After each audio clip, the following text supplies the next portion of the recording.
Welcome back to Against the Cage, your MMA home for all the latest breaking news in combat sports and the best exclusive interviews. My name is Jake Arrier. I'm here with my co-hosts Scott Fontana and Eric Richter.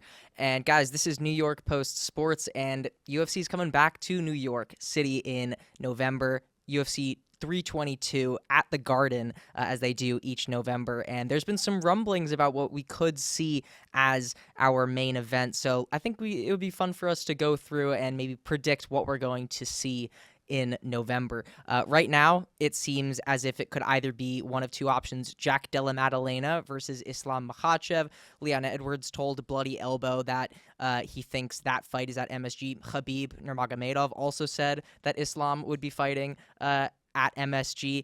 And then also Renato Moicano, in an interview with Lerncia Viana, said that he's heard whispers of Ilia Topuria versus Justin Gaethje and Alexandre Pantoja versus Joshua Van in New York City. But it doesn't seem like both can be true. So either Ilia versus Gaethje or JDM versus Islam seems to be what we might be looking at. But Scott, what do you predict could be the main event for MSG in New York City?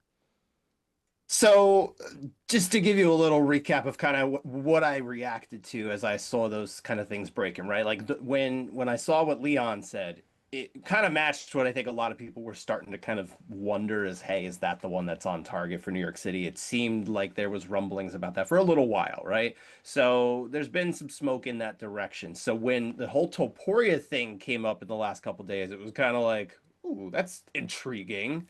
But I can't imagine they would put both on the same card just because they're two massive fights. It's almost like, why would you cannibalize one for the other? You could certainly split them up and probably make more money if you're the UFC.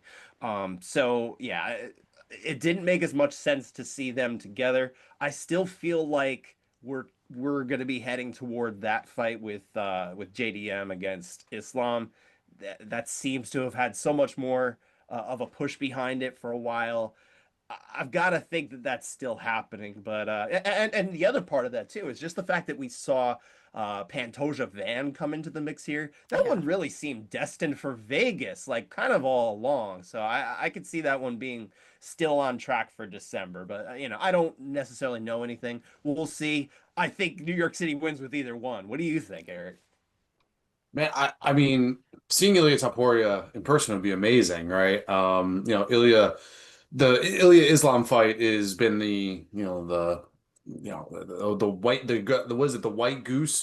It's eluded us for so long. The So white there's whale? White White whale, that's what whale. it is. There we go. There you go. Golden Yeah, it's goose, the white whale, two separate golden things. goose, white whale. There you go, there you I like it. Yeah. The golden whale. It's the white whale for us. And it seems like that fight's probably not going to happen. Look, to be realistic here, I think that it's going to be the JDM Islam fight announced. Obviously, Dana White is going to go on Instagram Live tonight. We don't know what the results of that call are going to be later tonight, but I think it would be wise to at least, predict that that will end up being the fight. And then, we start talking about there's going to be other announcements on this thing. And, what's the co-main event going to be? Leon Edwards said that he wanted to be on the fight card with Bloody Elbow. Is he still able to garner a co-main event spot after, falling on some hard times a bit? Or is he going to be further down on the card? Is he the third fight? Is he the opener for a loaded card or something like that? A lot of questions to be asked about this, the scheduling of the fights and the event itself. Is there another title fight? Valentina Shevchenko doesn't have a fight yet. Could she jump There's up? got to be another title fight. There's gonna be there's no way this is just the only title fight. I guess there is a way, certainly, if they're trying to hoard some of these nuts for next year. But there's so many title fights that are unscheduled, champions who are unscheduled Yep. right now. We've got to have another one, right, Eric? Valentina versus Zhang Wei Li. Is that too good for a co-main event spot? Or is that a December fight? Ooh.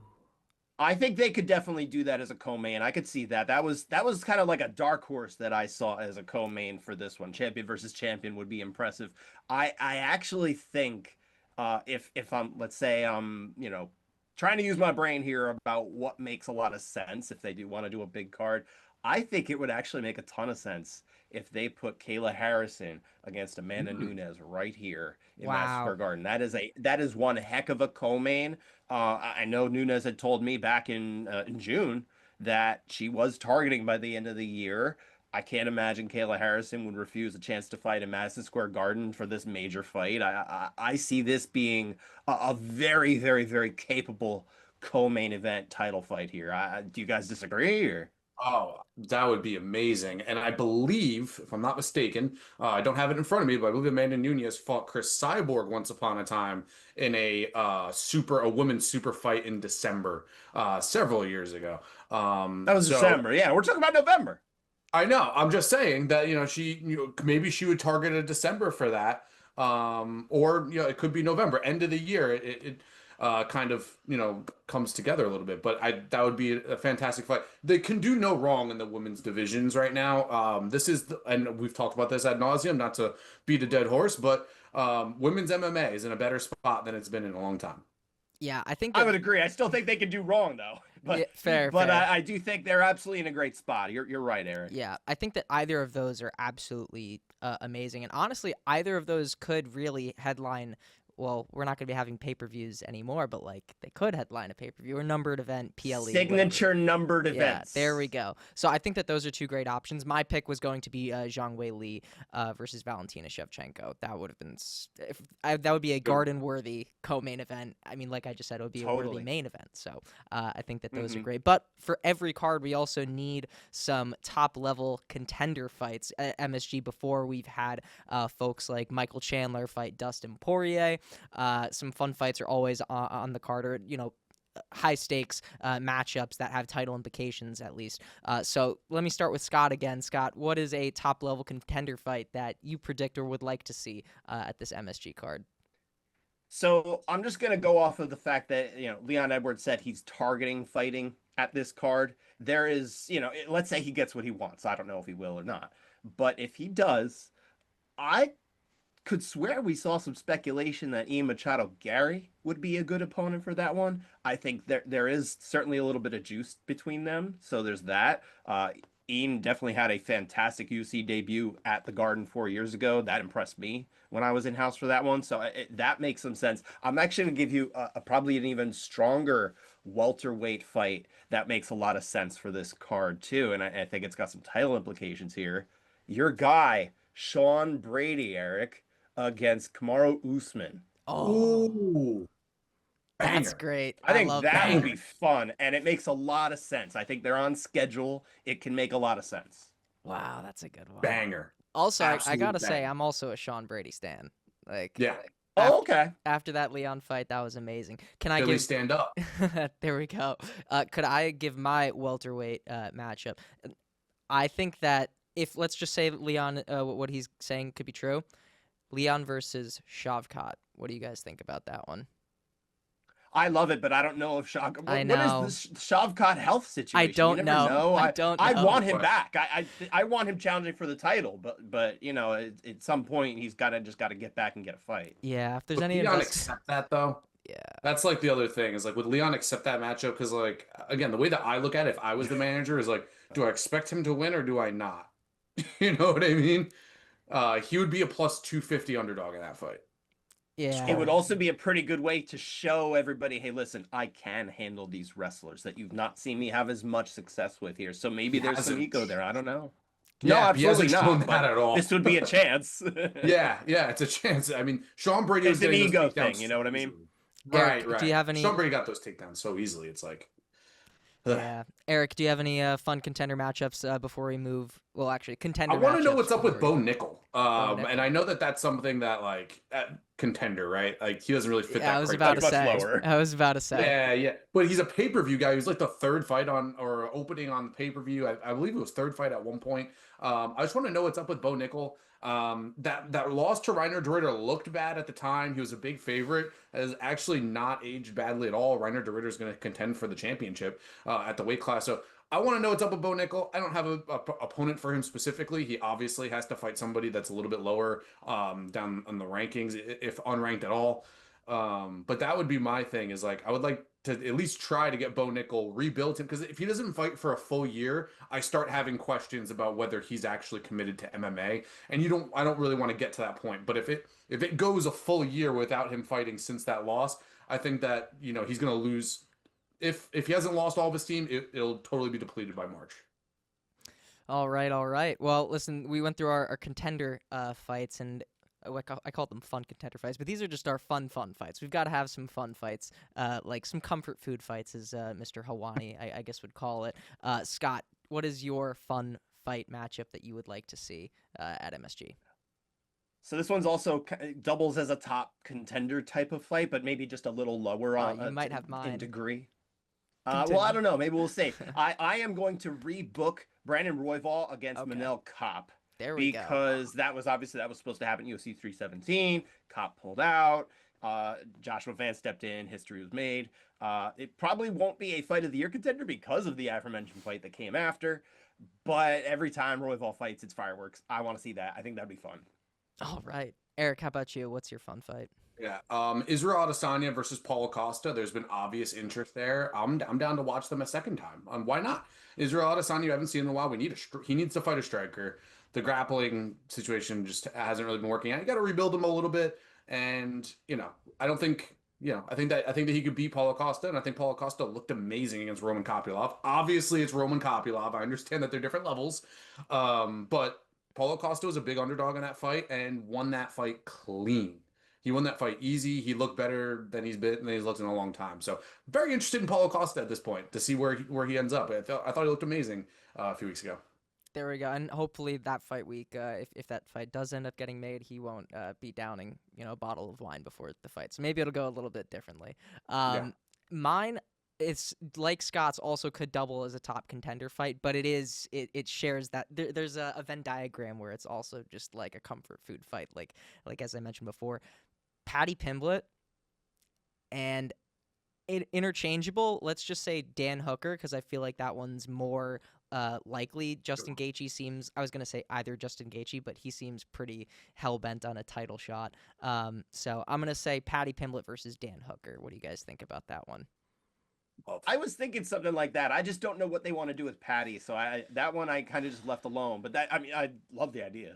Yeah. Alrighty. So listen, if I'd be pretty happy if any of our suggestions or predictions come into fruition. I feel like we'd be looking at a pretty dang stacked card, but we also need, before we wrap up this one, let's get some locals in there. And we also have reports that Aaron Blanchfield from Elmwood Park, New Jersey, is going to be facing Tracy Cortez. There's multiple reports about that, but not confirmed from the UFC yet. Scott, is there anyone else? That's a rematch from their regional days. Yes. Are there any other locals that you would like to see on this card, Scott? I'm going with a New York versus New Jersey matchup here. Matt Frivola against Jim Miller. Oh my God. They're both coming off of losses. Yes, I know, right? Wow. They're both coming off of losses. They've not been in the cage for a bit. It's been 11 months for Frivola. Jim last fought in April. They are two popular guys. They love to scrap. Tell me we would not love that. Oh, I don't know what to think about that. I don't know how I feel about it because I love both those guys. We've seen them both fight. We've spent time with Jim Miller. I wouldn't know who I'd root for in that fight. I don't know, Eric. What do you think? But it's fun. It is. That would be super fun. I was gonna say Jim Miller as well, just because he's that guy, and he's a little bit older, but he still got it. I'm not sure who I'd match him up with. I was like, the Chase Hooper fight, it was kind of tough because I wasn't sure how he would fare against Chase Hooper, and it seemed like Chase Hooper kind of got him to the bell a little bit. But yeah, Jim Miller, get him back, get him on the card. Ditto.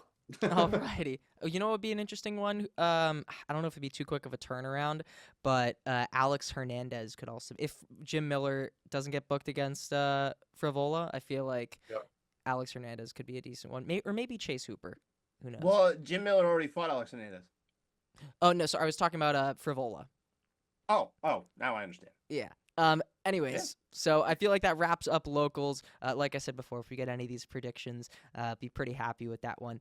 But let us know in the comments who you would like to see fight at the Garden in November. And Eric has got to peace out. He's got a doctor's appointment, but Eric did a great interview with Dylan Dennis ahead of his Misfits Boxing MMA fight for their inaugural title. So please go check that out. It's a good one. And Eric, we'll catch you later.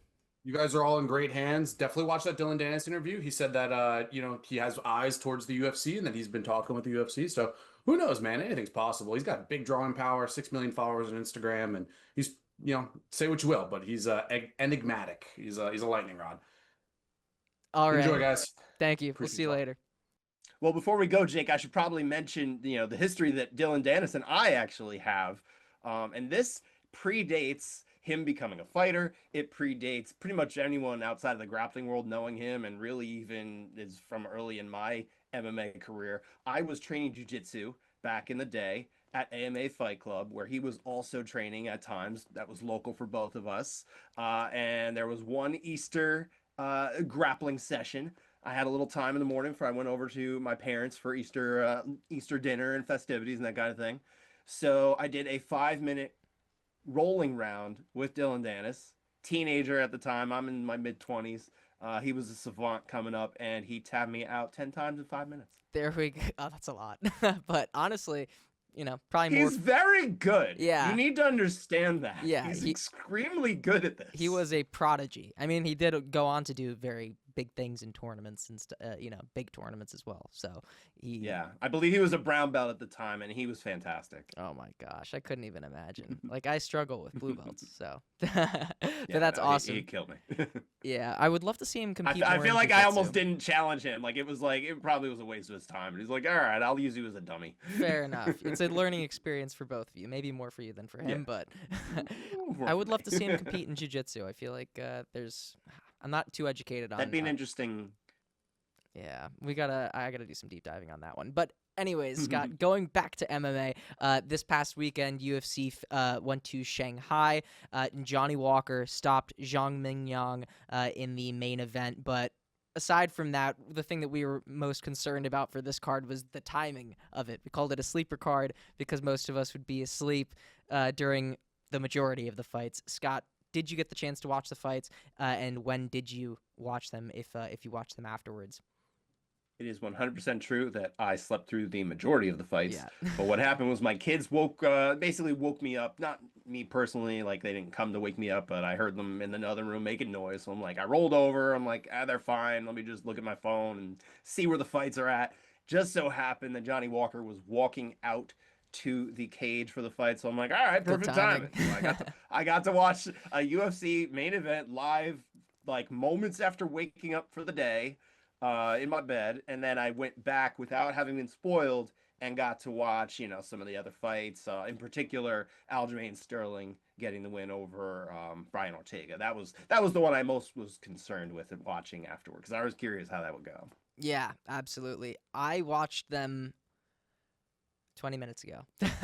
That's all right. That's all right. That's all right. I watched them right before if they can't fit your here. Schedule, you've got to find when they get into your schedule. Yeah, I get it. I've got Saturday night booked for UFC. Saturday morning at like 8 a.m. It's a little more of a tough ask, So yeah, for sure. But listen, after watching those fights, Aljamain Sterling, he had a pretty dang good performance against Brian Ortega in terms of, he had a pretty convincing fight. Do you think that based on his performance against Ortega, clean sweep of the scorecards, by the way, how close do you think that this former bantamweight champion could be to challenging for the featherweight title?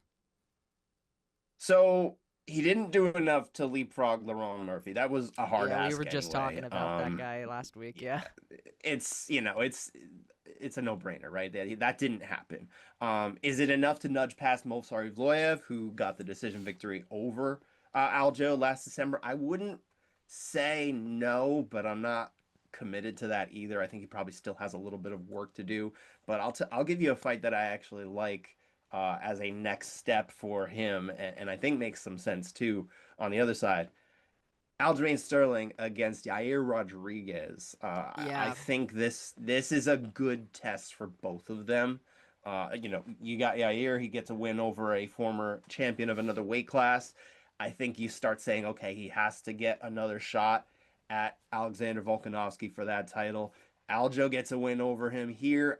I mean, I don't care how interesting or not it is. That to me says he ought to get a shot and probably would leapfrog Mosa Evloev unless, I mean, look, if Evloev gets kind of busy in there, which we haven't seen, have we, Jake? He's just not fighting. Um, yeah, that's the tricky part. What do you do with Evloev? I don't know. Yeah, I love that matchup. It's crazy because what was it? It must have been like 3 or 4 months ago. It seemed all but certain from what was just like floating around on the internet that Yair was going to be booked for Volk for UFC Noche. It seems like that's out of the window. There's been a lot of like stuff at featherweight that's kind of gone up in the air. Like what was it? Movsar versus Aaron Pico. That fight went up in the air. Then it actually happened, and then Movsar pulled out. So I think that would be a great fight, Yair and Aljamain Sterling. So that takes care of UFC Shanghai. Let's take a chance to talk about PFL, which their tournament season just wrapped up this past weekend. And Scott, you're someone who watches PFL more than someone like myself, representing a bit more of a casual viewer. And before we go into looking at how this tournament season, the new tournament season format has worked, let's just wrap up this past weekend. What did you think about the third leg of the tournament finals on last Thursday? Do you think they delivered? I would say mostly. I really think they did. I mean, Fabian Edwards got that finish of Dalton Rosta in the main event. That was wild. The fact that he got a head kick KO, just like brother Leon, who we were talking about before. Yes. 3 years and a day later. I mean, pretty Poetry. wild. Yeah. Yeah, it just was wild. Just the same. You couldn't believe it. Headshot dead. Same leg. That Wild. everything about it was fantastic. I mean, that's the perfect punctuation mark for the PFL season. That's what they're looking for, right? And that's what they were. Honestly, I think that was absent from a lot of the PFL finals of the past, right? The way they did it, just the way that worked out, right? Going back again to Thursday though, Shoeface Antonio Carlos Jr. He did his thing with the rear naked choke. Always good there. Heavyweights were heavyweights. There it was. We They know how did a you feel thing. about heavyweights. It was, I mean, look, the ones that are at the higher end, and these are higher end heavyweights, usually they're more typically capable of putting on a better fight. This was okay. It was not particularly special, but it was close. There's some drama there. That's you definitely, if it's not going to be a great fight, at least make it a little dramatic. But prelims definitely entertained. I would say, I said last week this was one of the best PFL cards ever. I think it was the one of the year at the very least on paper, and I think this matched it. This is what they wanted, 100%. Yeah, absolutely. And going off of what they wanted, let's talk about this whole format now. Do you think it worked out for them? Was this an upgrade over the previous season format, which for someone like myself, I still probably couldn't tell you exactly how it worked with the points and the standings and whatnot. These things are kind of foreign to a casual MMA fan, right? So what do you think worked this year? Yeah, I'm not gonna even bother going over the points. It's useless now. It's an archaic relic of history that we'll leave behind, right? Hmm. This is definitely an upgrade. 100%. I think you would say so too. Just as Absolutely. that again, that casual fan. But even from a sporting perspective, I think this is much better. The stakes are clear. It's a lot less weird for this sport. Tournaments are they're the lifeblood of what MMA, no holds barred, was built upon in the Yeah. 90s. So going back to that, you really can't go wrong. I would say all the fields for these tournaments were great outside of maybe bantamweight, which maybe there wasn't as much sizzle, didn't have top 25 talent really the whole way through. It never really you never saw someone emerge that's like, oh, look at them. I wonder how they might do in the UFC. Not even close. They're just Yeah. hey, they're interesting talents there. I still hate the way they handled the whole Kevin Lee coming in as a replacement Yeah. situation, rather than going kind of their alternate route in a very clear way. But honestly, that's compared to the whole thing. This is definitely, like I said, an upgrade. I think we should be happy with the direction it's going in. I think they did it mostly well. I have some, things I'd like to see going forward, I guess. Before we get to that, I just want to recap on, I guess, my thoughts of as a bit of a more casual fan going on this. And Yeah, I want to know, man. we were talking a little bit earlier, and I'm not sure if it's because we've started doing this show, and obviously we're integrating as much aspects of MMA that we can, unbiased coverage and all that jazz, right? I do think that even if we weren't doing the show, I still would have watched more PFL, or at least had it on my radar more than I did last year, And one of the things that I think they really struck gold with is someone like Thad Jean and some viral moments that they've had that I feel like just more people were paying attention to PFL to get those viral moments out there than, maybe I wouldn't have seen otherwise. But also it's just like easier to follow along, Like in the previous season, I would have had to do a lot more digging, knowing what was going on before the tournament, than just understanding like, oh yeah, this guy's now in the semifinals. There's no extracurricular stuff that you have to have going into it, right? So I thought that was it was a very strange way to do it before. I mean, they were trying to pump up their quick six where you get 6 points for a first round victory and right. all that stuff. And I'm like, okay, cool, but then the tiebreakers were like how fast you win, and it's like I don't know. Sometimes it doesn't work. I found that a lot of the fighters were less concerned with that and were mostly just like, well, I'm just gonna try and win in advance. Especially when you got to the semifinals, it was just like, okay, I really just need to survive here, and I don't because they were so condensed, you had to fight 4 times. It was much harder on the body. I mean, I think I heard a lot of people say, and so you heard this every time PFL will talk about, oh, it's the toughest test in sports, the toughest test in MMA. It's like, and I'm sure to some degree it definitely was, but probably to a point of detriment to the PFL product. And I think moving away from that, you only got to win 3 times now. I think it makes more sense. And how happy are you that elbows are allowed now? Oh my God, for goodness sake, thank you. Also, we could have done it before. I still maintain they would have done it before if they just had any semblance of sense. But now it made a little bit more sense. They're still fighting. I mean, they fought from April to August 3 times. It's still the same time crunch. They just don't have a finals at the end a couple months later. So they could have always done it. That's what I would say. It's just missed opportunities all around. But yes, they are. They finally are at the right side of history. They have elbows again. There we go. All right, we love to see that. Maybe I feel like that is probably one of your favorite things that they did. What would you have rather had, the PFL season format as it was, but with elbows, or the tournament format that we have but without elbows? It's not like real MMA without the elbows. There we go. It's just stupid. Okay, it just fair is. enough. I knew that was something you were passionate about. That's why I wanted to get clarification on it. Do you like fights? Like, let them throw elbows. Yeah. Let the boys play. But Scott, so you and the just, women, yes, and the women. But you did allude to what you would like to see going forward. What would you like to see going forward from the PFL in these seasons?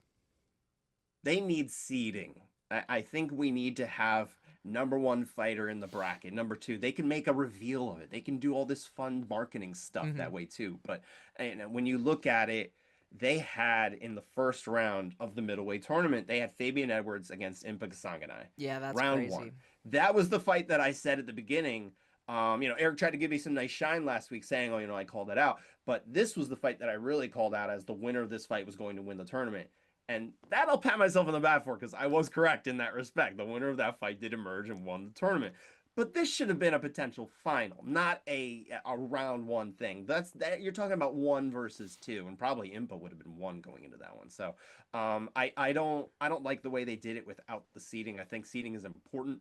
I think I have ideas why they don't want to do that. It probably prevents them from matching up things the way they would like to. But that also takes some of the sporting element out of it. And I kind of like the idea of it just being a sport where we've got a couple of the big guys and going against the little guys. What if they had that Gene go in there early on in the tournament? They had him fighting Jason Jackson in round 2, but in theory that actually could have been a very intriguing round 1 where he's coming in as like the low seed against the very established Jason Jackson, and then he goes in and gets the upset. That's already a major move for him, I think.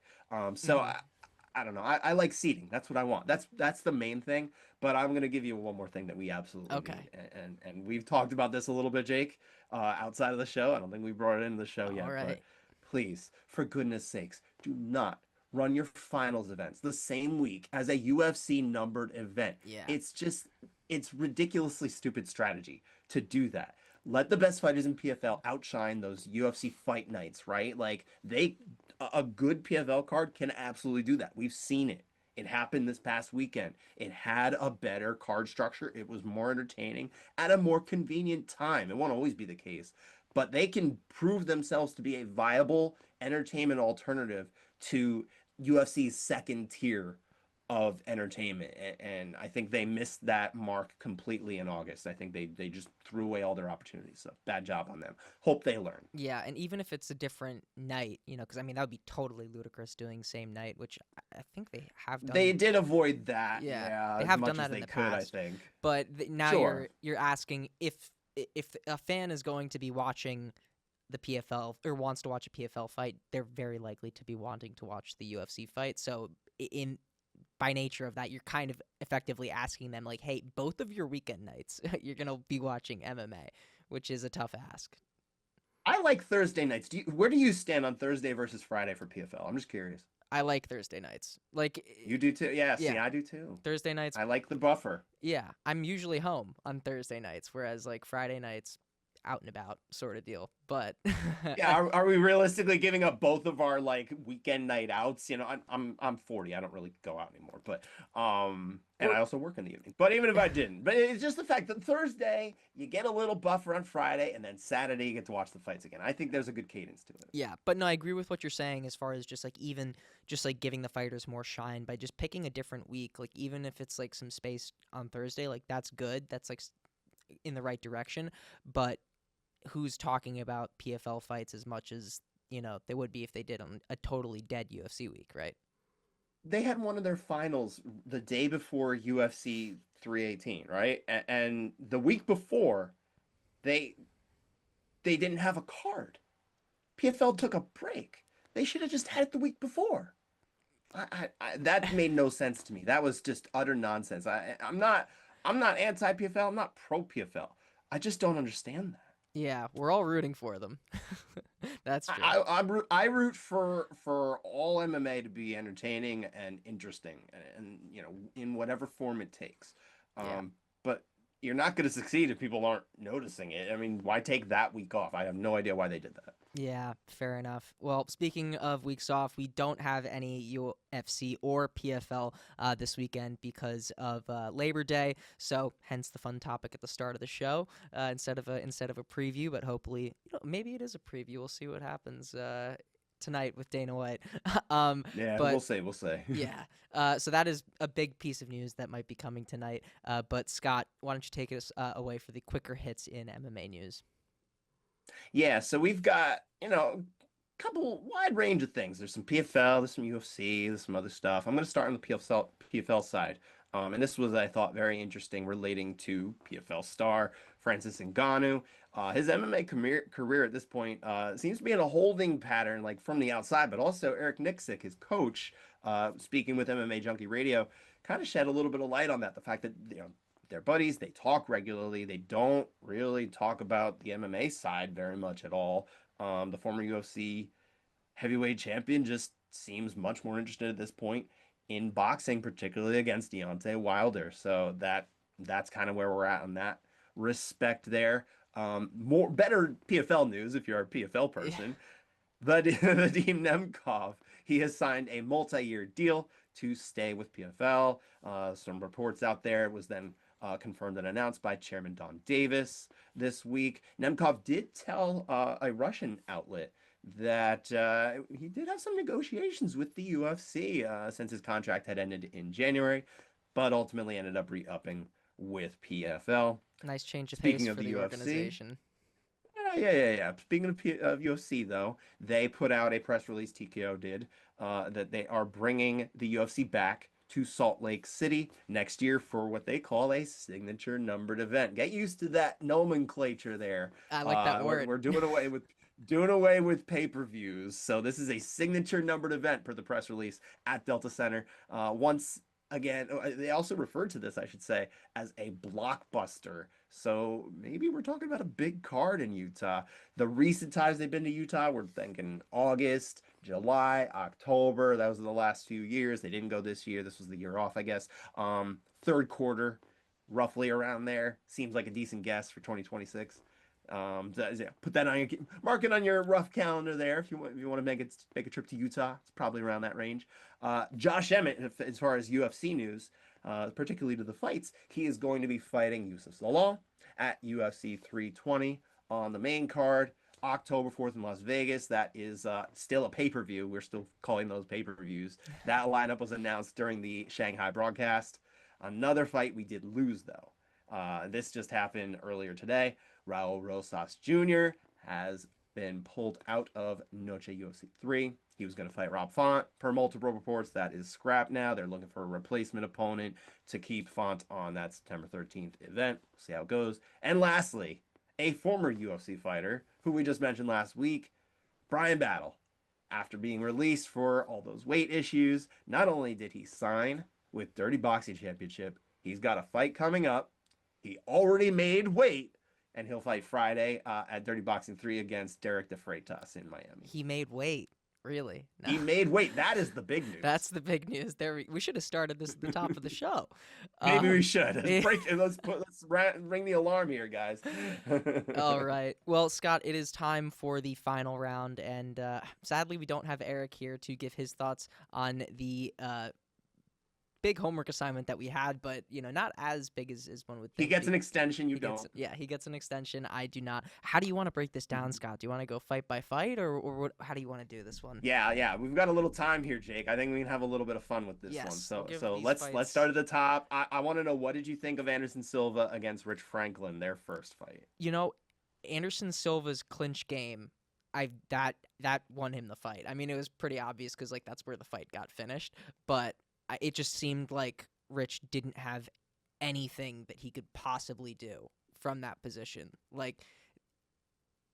guess it's Muay Thai is what you would classify that as, right? The Muay Thai clinch, right? That was the Thai clinch, the Thai plum. It looked like he was just stuck in there, and he was kind of just looking at Anderson, looking around there's nothing I can do here. It was absolutely brutal. Had you seen anything like that? Because we don't really see that type of thing happen in UFC level fights anymore. No, I hadn't really seen much of that. I mean, I've always thought of Muay Thai as a terrifying martial art to do. And it is. Yeah, it absolutely is. Yeah, that was brutal, man. I would not want to be caught in one of those. Well, did you end up watching that one?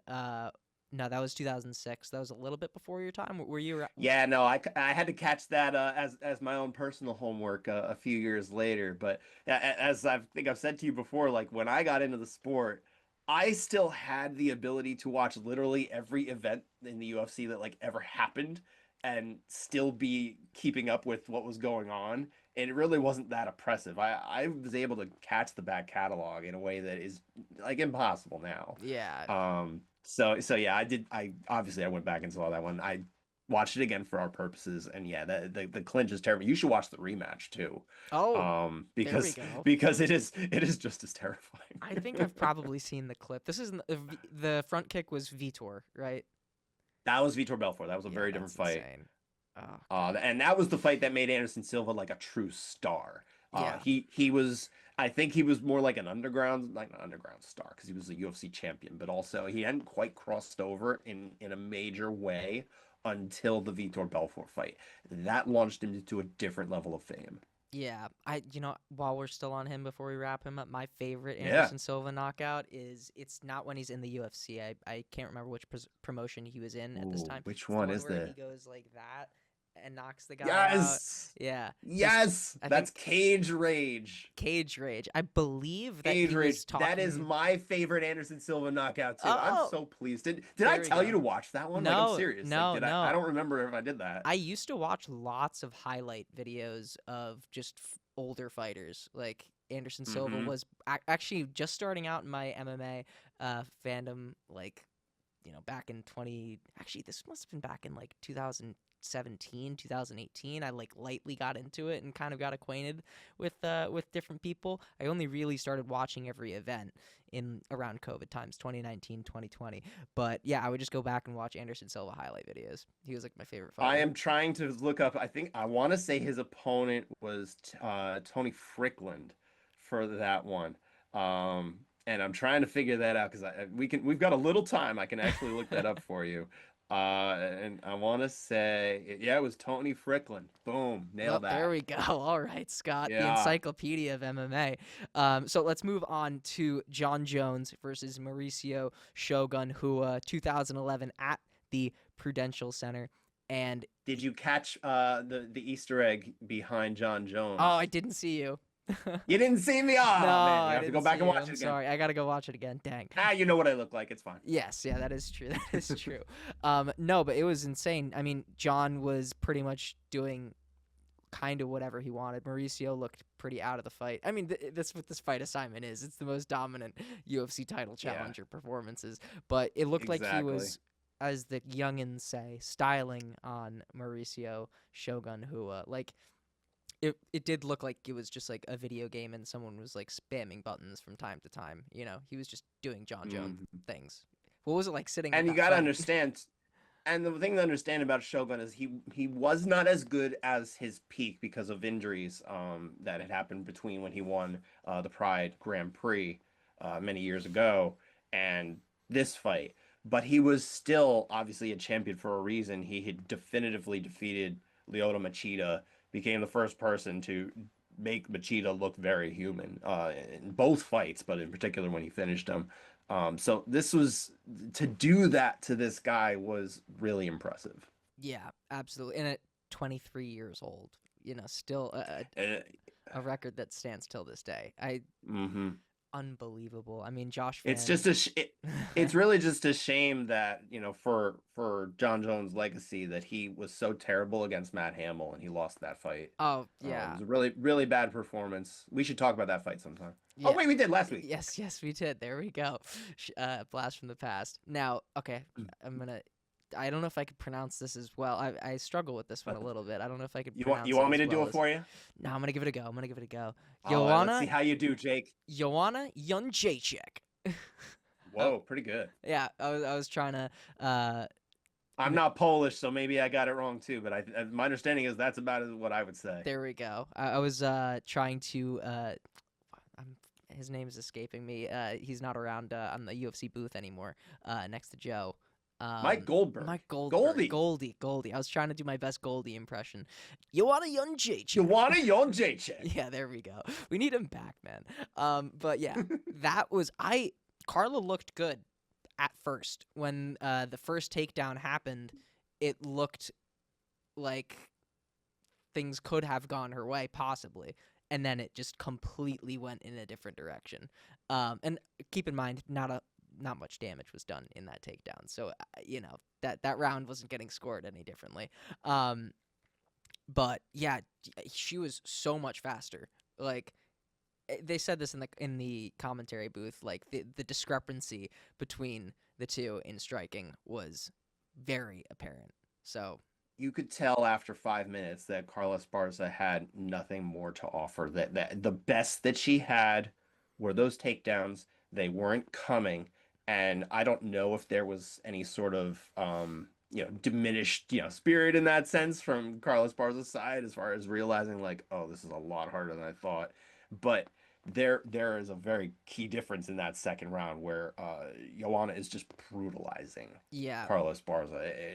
It got, now I don't know if it got like uncomfortable, but you kind of were just waiting for that other shoe to drop during this fight. It's just like, all right, this is gonna end, but how and when? Yeah, I think the ref probably could have stepped in a little sooner, or even if Herb Dean doesn't do that. Yeah, that's not his deal. let the ladies play. But yeah, it like you said, it was kind of one of those things where you're just like, I think I've seen enough, Or was that? No, that wasn't Herb Dean, was it? Herb Dean was in the next fight we're gonna talk about. Okay, fair enough. Well, yeah, no, you're right. It was a different round. I can't remember. Don Turnage, maybe. Maybe. Yeah, that sounds about right. Well, I'll put it up on the screen. We'll But figure it out. the next one, another ladies fight, Amanda Nunes versus Misha Tate. My God, that one was quick. Like that was on UFC 200 too, with the yellow canvas, pretty iconic. I don't know. Do you like the yellow canvas? Do I like it? No. Am I happy that it happened? Yes. Just So because. that we know not to do it again? Yeah, I think so. I would have rather had it happen for UFC 200 than UFC 300, which was like, for me at that point, I was like, this is my Super Bowl, you know? Well, it didn't happen to me, so whatever. Yeah, exactly. And now, like that. but it is fun because like anytime you see it, you know exactly what event that happened at because it's the only one ever. And you know what? For Amanda Nunes, I feel like a lot of Brazilians, and I believe she did as well. Their kit is yellow. You know, that's a pretty common theme. So the canvas kind of went with her for that one. Scary, just scary. Like that was. I could not imagine if I was anyone in that division seeing that happen and being like, oh, she's the champion now. That's not good, you know? Yeah. I think this was a more dominant performance than, let's say the previous time that a title was taken away in a very brutal fashion, was when Holly Holm upset Ronda Rousey. Yeah. That was impressive, but I don't think it was quite so dominant. When you saw this fight, yes, Miesha Tate had some moments early on, but once it got bad, it got really bad. Yeah. And you had to know that there was a next level that Amanda Nunes was at that we just did not have from Miesha Tate. And I don't know that we thought that about Ronda Rousey and Holly Holm. I think we did in this fight. Yeah. When Ronda lost to Holly, and keep in mind this is like coming from someone who looked back on it rather than experienced it.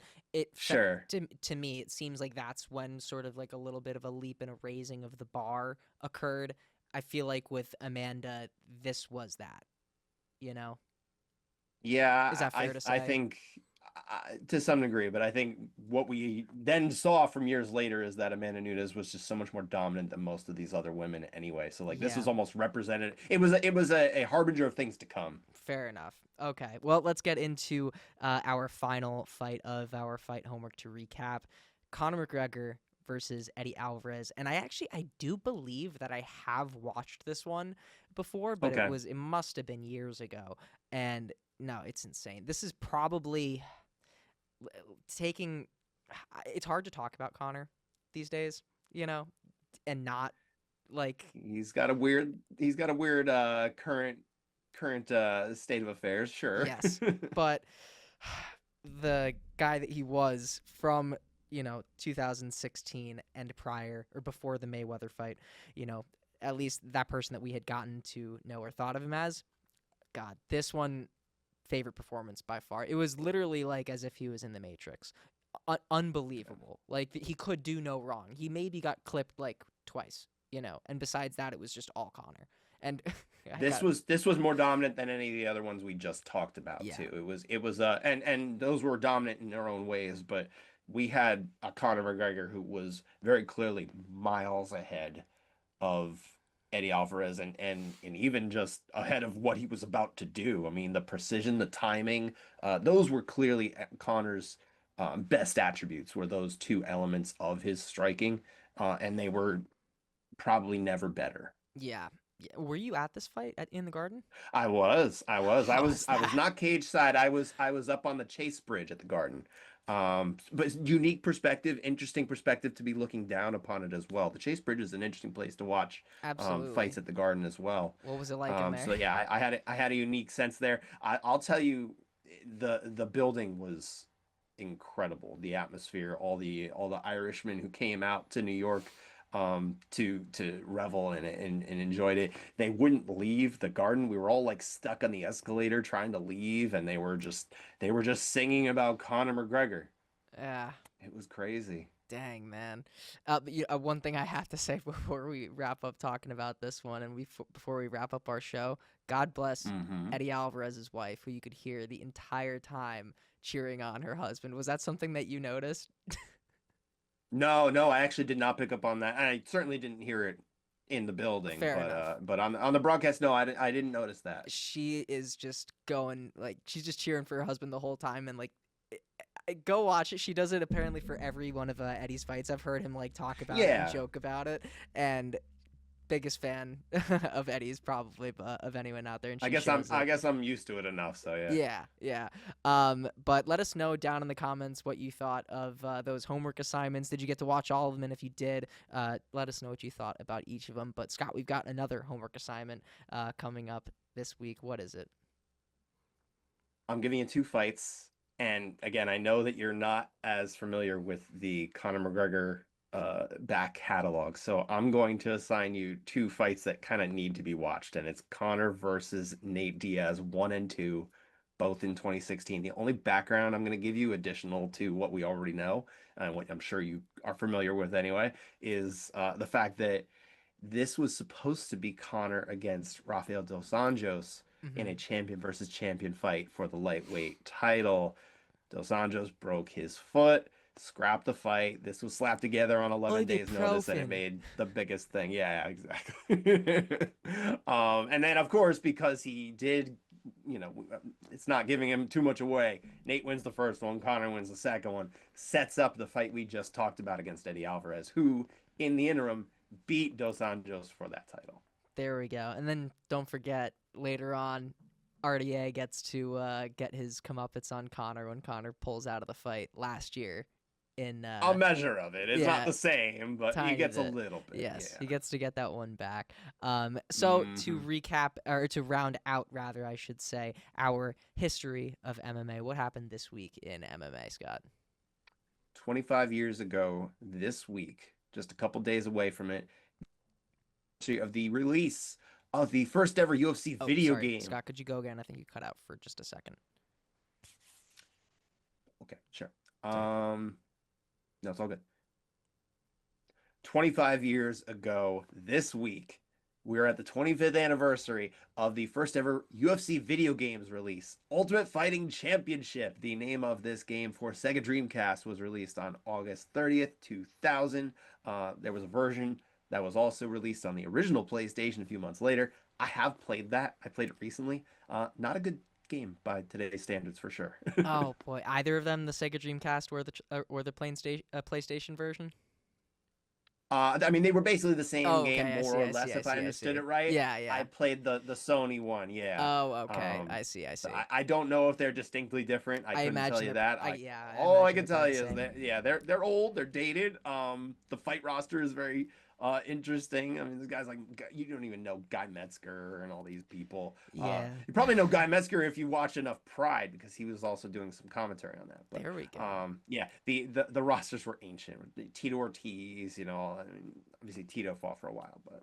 Fair enough. I've never been a big fight game person. I've always just been like a button masher, and I've never been able to do the combos and all that. It's not my thing. Well, that's not what this type of game is anyway. It's not a combo-based fighting game. It's really like a sport game, and that's been my issue with the UFC games. I don't want to go too much of a tangent because we're wrapping up here. But the only thing I'll say is that I would love to see a UFC arcade style fight game rather than a simulation sport game. I think we need that. I think it'd be a lot more fun.